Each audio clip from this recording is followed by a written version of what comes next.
Good morning, Alex and friends. I'm Grace.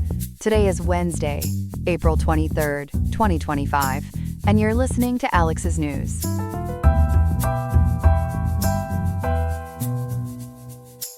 The high in Riverside today will reach 69.0 degrees with a low of 54.0, making it a pleasant spring day. Coming up on today's episode, we'll examine potential pathways to resolution and the ongoing trade tensions between the United States and China, looking at what economic experts believe could bring this years-long dispute to a close.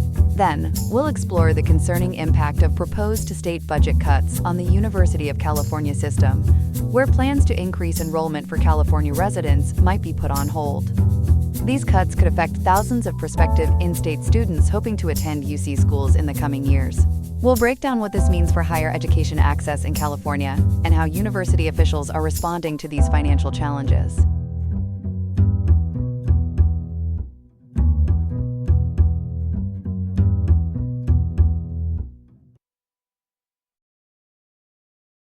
Good morning, viewers. In what could signal a turning point in what has been an escalating economic conflict, Treasury Secretary Scott Bessent has characterized the ongoing trade war with China as, quote, unsustainable, end quote. Joining us now is our economic correspondent, Ethan Parker. Ethan, this seems like a potential turning point in what has been an escalating economic conflict. That's right, Grace. According to PBS NewsHour, Secretary Bessent made these remarks yesterday at a private J.P. Morgan Chase event in Washington, D.C., where he anticipated a, quote, de-escalation, end quote, in tensions. However, he was careful to note that formal talks between the U.S. and China haven't actually begun yet. He described the current situation as an, quote, embargo, end quote, on both sides, with neither country viewing the status quo as tenable long-term. Can you break down just how severe this trade war has become? The numbers I've seen are quite staggering. They certainly are. As reported by Yahoo Finance, the conflict has intensified dramatically under President Trump's administration, with the U.S. imposing tariffs of up to 145% on Chinese imports, while China has retaliated with duties of approximately 125% on American goods. It's worth noting these are the highest rates applied to specific product categories, rather than uniform rates across all traded goods. That's quite the trade tit for tat. What's the broader economic impact of these tariffs on American households?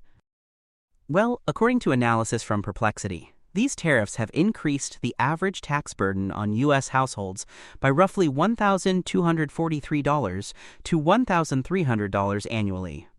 They're projected to raise about $2.1 trillion in revenue for the U.S. government over the next decade, but at a significant cost, reducing U.S. GDP by approximately 1.0% when accounting for foreign retaliation. And how has the market responded to Secretary Bessent's comments about potential de-escalation? There was immediate relief, Grace. CNN Business reported that yesterday, the Dow Jones Industrial Average closed up 1,017 points, a 2.66% increase.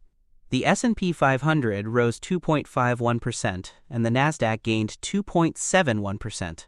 However, despite this positive day, the S&P 500 is still on track for its worst month since 2022, and the Dow for its worst April since 1936.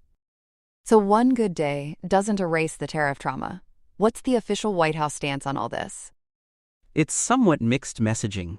While Secretary Bessent has signaled potential de-escalation, PBS NewsHour reports that White House Press Secretary Caroline Leavitt stated President Trump believes trade negotiations with China are progressing well. Trump himself has indicated he intends to be, quote, very nice, end quote, to China, and suggested the final tariff rate would be reduced, quote, substantially, end quote, according to Yahoo Finance. However, he hasn't indicated any willingness to reduce the baseline 10% tariff. And this is all happening amid some tension with the Federal Reserve, correct? Absolutely.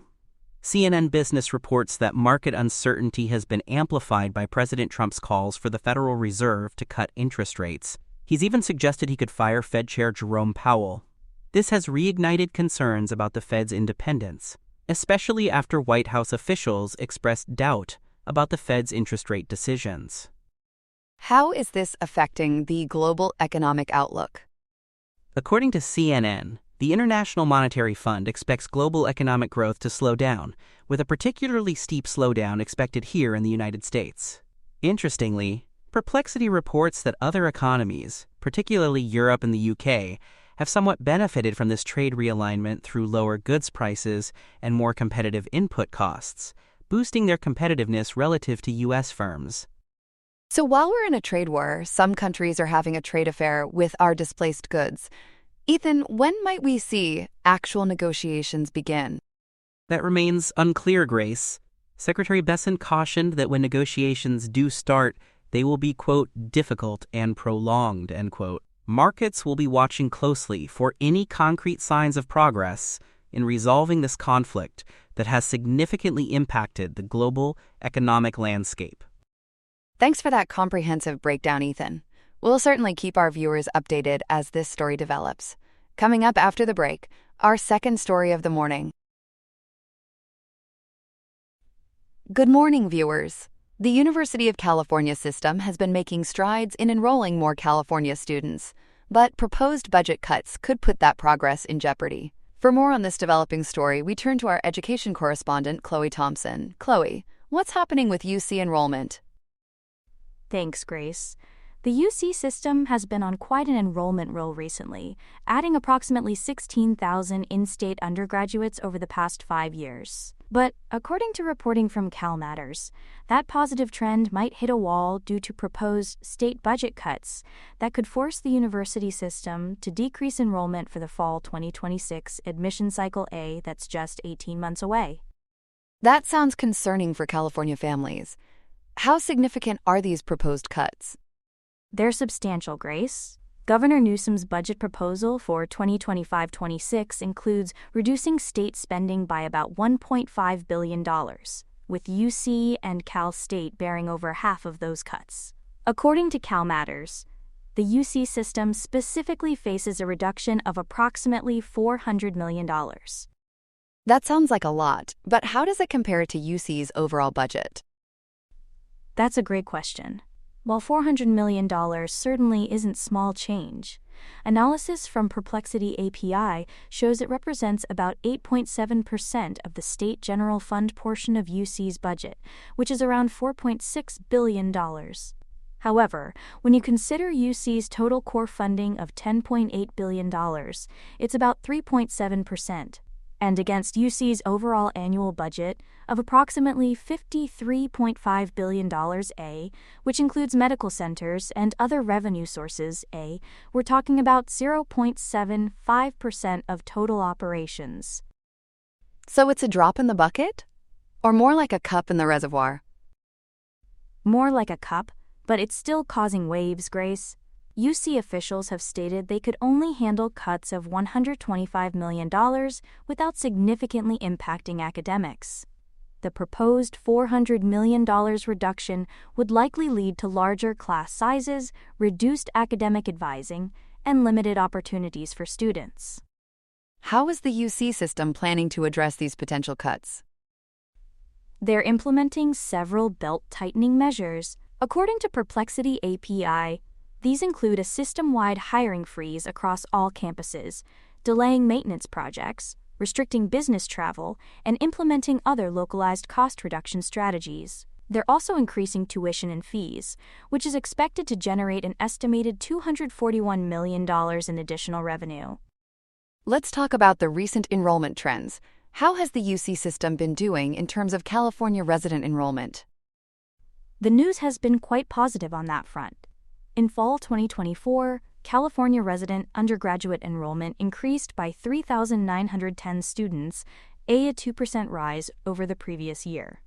At the same time, the proportion of non-resident undergraduate enrollment decreased from 16.5% in 2023 to 15.8% in fall 2024. That seems to align with what the state has been pushing for, right? Exactly. As CalMatters reports, this shift aligns with state initiatives and funding commitments made in 2021 to increase in-state enrollment by capping out-of-state enrollment at certain campuses. Overall, the UC system has seen record-breaking enrollment, with undergraduate enrollment rising by 1.2% and graduate student enrollment growing by 1.6%.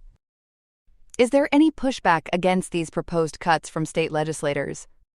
Some members of the California Assembly have expressed opposition, but the state's financial pressures make it unclear if the legislature can restore the funding. The situation remains fluid as budget negotiations continue in Sacramento, with the final impact on UC enrollment for fall 2026 yet to be determined. So it seems like California students might be caught between a rock and a hard place. Or should I say between budget cuts and campus caps. That's an apt way to put it, Grace. The UC system remains committed to prioritizing in-state student enrollment, but without additional funding solutions, enrollment caps may become unavoidable. Thanks for that comprehensive report, Chloe. We'll keep our viewers updated as this story develops. Here are some other headlines. The body of Pope Francis was transferred to St. Peter's Basilica early on April 23, 2025, for 3 days of public viewing ahead of his funeral. Pallbearers carried his simple wooden coffin from his residence through Vatican Square in a solemn procession led by Cardinal Kevin Farrell, accompanied by cardinals in scarlet robes and Swiss guards in ceremonial uniforms. The 88-year-old pontiff, dressed in traditional red liturgical robes with hands clasped around a rosary, died on April 21 after suffering a stroke and cardiac arrest. Public viewing will continue until April 25, with the funeral mass scheduled for April 26 in St. Peter's Square, preceding a conclave for his successor between May 6 to 12. Indian security forces have intensified their presence across Kashmir, following a deadly terrorist attack on April 22 at the Baisaran Valley near Pahalgam. At least 28 people were killed when militants dressed in military-style uniforms emerged from nearby forests and opened fire on tourists.